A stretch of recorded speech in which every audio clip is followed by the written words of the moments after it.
Hello, everyone. This is Coach Connie Osorio, and for today, we will be talking about do-it-yourself or DIY investing. Please don't forget to subscribe in our channel. So, DIY world, ayan, napapanahon po itong ating topic for today. Do-it-yourself world. Lalong-lalo na na-realize natin ito, ang kagandahan ng DIY ngayong pumasok ang ating pandemic. Speaking about looking at the silver lining of this crisis, ito na po yun. Natuto tayo sa ating sarili, natuto tayo ng DIY. Again, do it yourself. From the Christmas decors, from the PPE, personal protective equipment that we have, natuto tayong gumawa para sa sarili natin sa loob ng bahay dahil bawal tayong lumabas.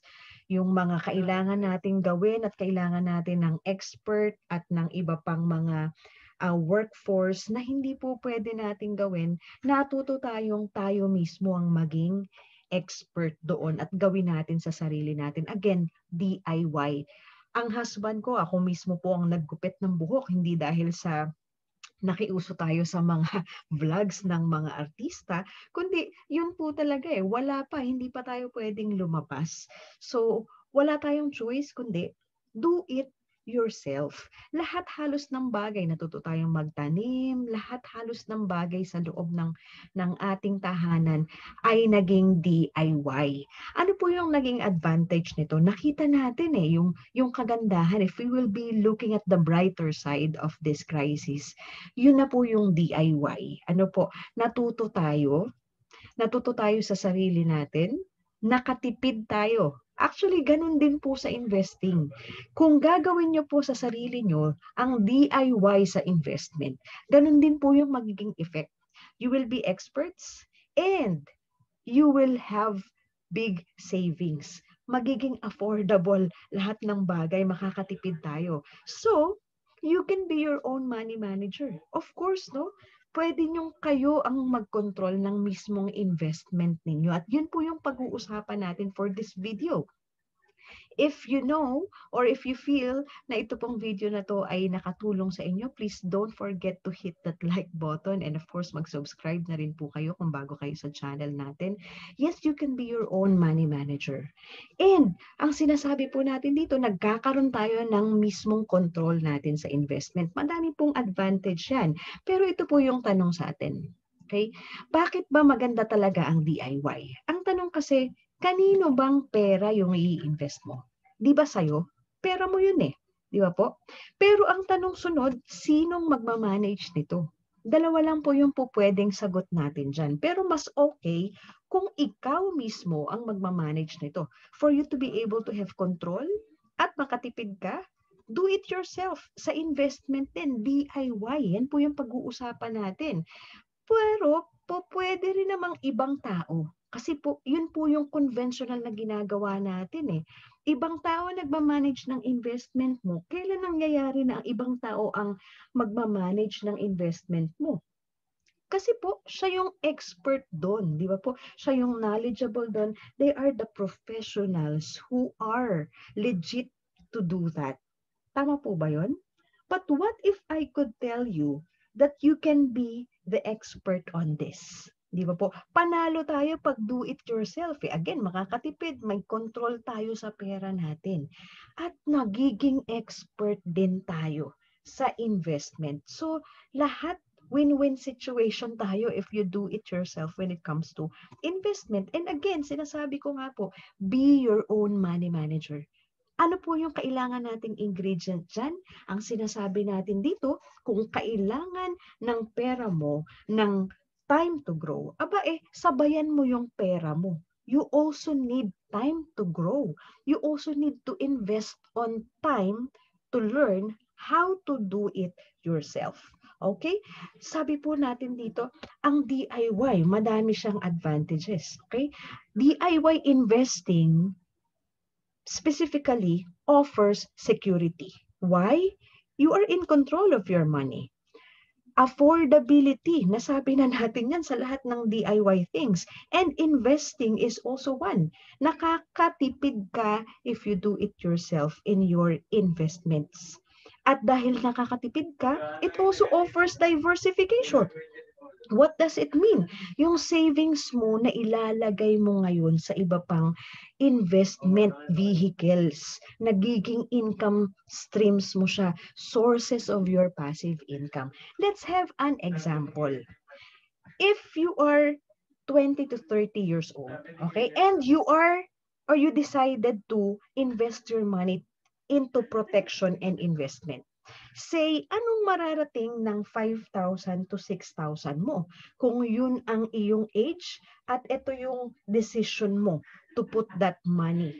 Ano ang mangyayari if you decided not to be an expert, not to do it yourself? You will let your experts or other experts and professionals or those companies to manage your investment. Ano kayang mararating ng 5,000 to 6,000? Well, it's still an investment. That's still good.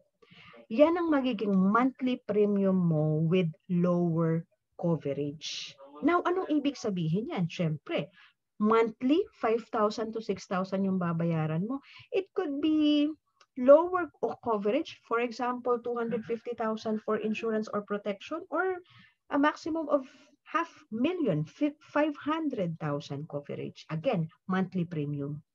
Now, what will happen if you do it yourself?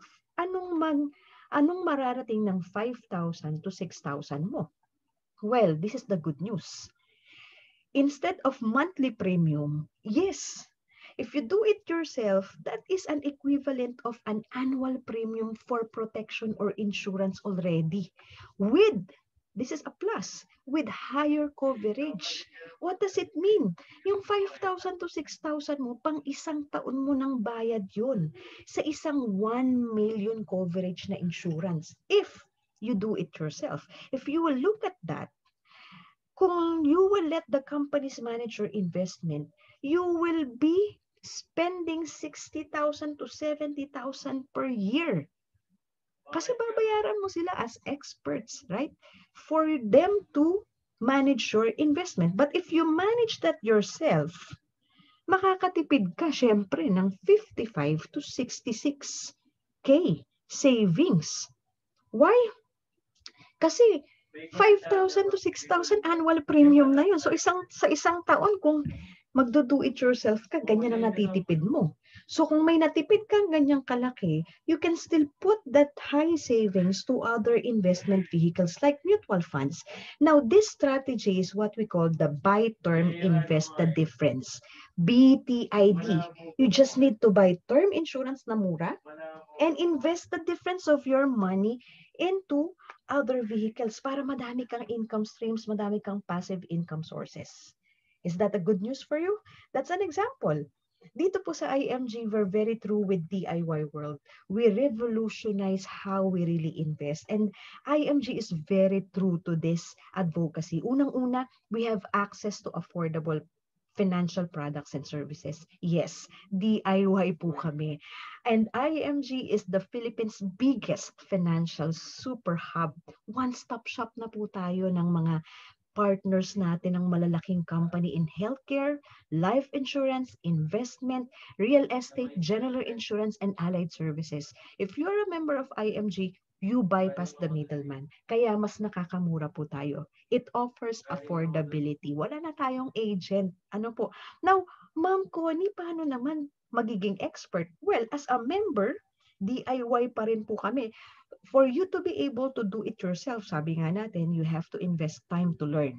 Now, the good news is, as an IMG member, you will have a lifetime free financial education. That's why you will become an expert. You will become your own financial educator, your family's money manager, your own money manager. Plus, amazing rewards, no? Ang dami po yan kung di-discuss natin ngayon. And ang pinaka-favorite ko po is a once-in-a-lifetime business opportunity here in the community of the International Marketing Group. We are all savers and investors. Now, if you wanted to learn more on IMG's amazing top 48 membership benefits, here in our channel, Connie Osorio, you need to subscribe and look for our IMG's top 48 benefits to learn more. We also have live Zoom webinars, but if you don't have time to attend the live webinars, we have recorded a webinar for you, The Secret to Saving and Building Your Future. Just look for that in our channel and pwede po kayong mas matuto. Now, you can comment in our video if you wanted to learn more and attend the live Zoom webinars. Okay, so that's it.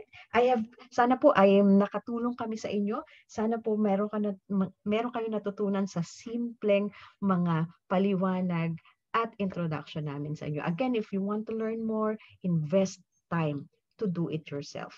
Again, this is Coach Connie Osorio. Don't forget to subscribe in our channel. I am saying that in do-it-yourself investing, you will be successful in your financial goals. God bless us all, and thank you very much for watching.